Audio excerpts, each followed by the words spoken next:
Sa pagpirma ni LeBron James ng 2 years extension sa Los Angeles Lakers na nagkakahalaga ng $85 million ay posible nga bang eto na rin ang huling kontrata na pipirmahan niya sa NBA? Tara't pag-usapan nga natin yan mga. Kahit hindi ako fan ng isang LeBron, ay talaga namang nakakahanga yung pinapakita niya ngayon sa NBA. Sa edad na 35 ay nakayanan niya pa rin mag-average ng at least 25 points a game, sabayan pa yan ang kanyang 10 assists per game. Maraming nagsasabi na hindi daw si LeBron ang greatest of all time. At meron din namang nagsasabi na si LeBron ang greatest of all time. Well, sa usapan na ganyan, may kanya-kanya naman tayong paniniwala kung sino ba talaga ang greatest of all time. Para sa akin, isa si LeBron sa pinaka-dominating player sa history ng NBA.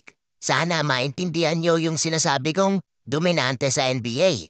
At sa pagpirma niya ngayon ng panibagong kontrata sa Lakers, magiging dominante pa rin ba ang isang LeBron James? Well, base sa performance niya last season, sa tingin ko, kaya pa mga bro. Makikita mo naman yan sa itsura ng katawan niya ngayon. Talaga namang kondisyon na kondisyon pa rin ang isang King James. Hindi na ako magugulat kung mag-average pa rin yan ng at least 20 points a game at posible ding madepensahan pa nila yung titulo nila next season dahil sa mga bagong pumasok sa roster ng Lakers. 1 year ago, ay gumawa ako ng video patungkol sa posibleng mag-aabutan ang mag-ama na sila LeBron at Bronny James. At usap-usapan na din yan ngayon.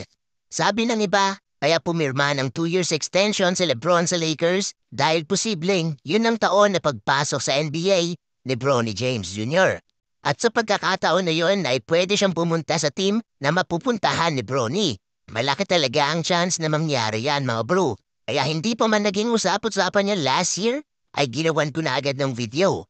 Pero sa uli, tingin ko ay kailangan na nating i-appreciate ang isang LeBron James. Dahil 2 or 3 more years, posibleng wala na tayong makikitang LeBron sa NBA. Well, marami namang papalit sa may iwan ni LeBron. Tulad nila Tatum, Doncic, Booker at iba pang mga young superstar ngayon sa NBA. Pero syempre, iba pa rin kung usapan ay LeBron James. Isa sa pinaka-dominanteng player sa history ng NBA at isa sa mga respetadong player sa loob at labas ng court. Kaya kung ako sa inyo, aabangan ko na ang bawat laro ng isang King James. Ikaw na nanonood ngayon, isa ka ba sa tagahanga ni LeBron?